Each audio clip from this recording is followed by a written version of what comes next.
Welcome back to another technical deep dive here in the debug zone. Today we're tackling a big question and breaking it down with insights from other users. Hopefully this clears up some misconceptions and helps you get the answer you need. So buckle up, stay a little curious, and let's jump right in.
And that's a wrap.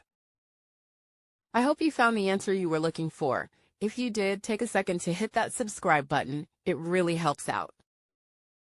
And let me know in the comments which solution worked best for you. See you next time in the debug zone.